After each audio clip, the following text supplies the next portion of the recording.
ഞാൻ ഈ ചടങ്ങിൽ പങ്കെടുക്കാൻ കഴിഞ്ഞതിലുള്ള അതിയായ സന്തോഷം ഇവിടെ പ്രകടിപ്പിക്കുന്നു. അഭിനന്ദനായ വാവ തിരുവേനിയും ക്ലീമിസ് വാവ തിരുവേനിയും എല്ലാവരുടെയും സാന്നിധ്യം ഇവിടെയുണ്ട്. MLA-മാരും MP-മാരും സാന്നിധ്യമുണ്ട്. ഇവിടെ ഒരു പുതിയ ആസ്ഥാനം സഭയ്ക്ക് ഉണ്ടാവുകയാണ്. അതിൻ്റെ നേതൃത്വത്തിലേക്ക് അഭിനന്ദനായ തിരുവേനി ഇന്ന് കടന്നു വന്നിരിക്കുകയാണ്. അദ്ദേഹത്തിന് എല്ലാ നന്മകളും നേരുന്നു. സഭയുടെ പ്രവർത്തനങ്ങൾക്ക് എല്ലാ ഊർജ്ജസ്വലതയും കൈവന്ന് കൂടുതൽ ജനങ്ങളിലേക്ക് അത് എത്തിച്ചേർന്നു ക്രിസ്തുവിൻ്റെ സന്ദേശം ജനങ്ങളിലേക്ക് എത്തിച്ചേരാൻ ഇവിടെ ഇന്ന് സ്ഥാപിതമാകുന്ന ഈ പ്രസ്ഥാനത്തിന് കഴിയട്ടെ എന്ന് ഞാൻ ആശംസിക്കുന്നു. എല്ലാ ദൈവാനുഗ്രഹങ്ങളും ഉണ്ടാകട്ടെ എന്ന് പ്രാർത്ഥിക്കുന്നു. നമ്മളെല്ലാം പ്രത്യാശയോടുകൂടി ജീവിക്കുന്ന ആളുകളാണ്. പ്രത്യാശ ഉള്ളവരായിരിക്കണം എന്നാണ് വേദപുസ്തകത്തിൽ പറയുന്നത്. കാരണം വാഗ്ദാനം നൽകിയിരിക്കുന്ന ആൾ വിശ്വസ്തനാണ്.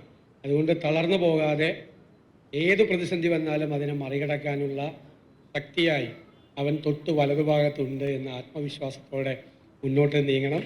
അതിന് സഭയുടെ എല്ലാ പിന്തുണയും സർക്കാരിൻ്റെ ഭാഗത്തു നിന്നും മറ്റ് കാര്യങ്ങളിലുണ്ടാകും. എനിക്കൊരു വലിയ ആഗ്രഹവും വലിയൊരു സ്വപ്നവും കൂടിയുണ്ട്. ഞാൻ ക്ലീമിസ് വാവ തിരുവേനിയോട് ഇത് പങ്കുവച്ചതാണ്. വർഷങ്ങളായി ദശകങ്ങളായി നിൽക്കുന്ന സഭാതർക്കങ്ങൾ പരിഹരിക്കാൻ വേണ്ടി സർക്കാർ എന്തെല്ലാം ചെയ്യാൻ കഴിയുമോ അതിൻ്റെ ഏറ്റവും അറ്റത്ത് പോയി ചെയ്യും. അതൊരു സ്വപ്നം കൂടിയാണ്. ഈ സർക്കാരിൻ്റെ സമയത്ത് ഈ സഭാതർക്കത്തിന് ശാശ്വതമായൊരു പരിഹാരം ഉണ്ടാകണമെന്ന് ആഗ്രഹിക്കുന്നു. ഞാനതിന് എല്ലാവരുടെയും സഹായവും സഹകരണവും ഞാൻ അഭ്യർത്ഥിക്കുന്നു.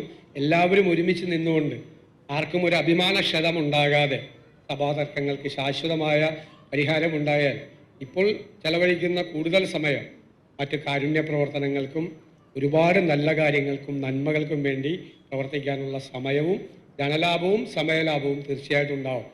അത് ഞങ്ങൾക്ക് ഉറപ്പുണ്ട്. അത് ഞങ്ങളെ സഹായിക്കാൻ അഭിനന്ദനായ ക്ലീമിസ് വാവ തിരുവേനി കൂടെ ഉണ്ടാകും.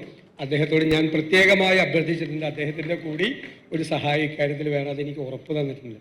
അതുകൂടി തീർക്കാൻ കഴിയുമെന്നുള്ള ആത്മവിശ്വാസം ഞാനിവിടെ പ്രകടിപ്പിക്കുന്നു. എല്ലാ നന്മകളും നേരും.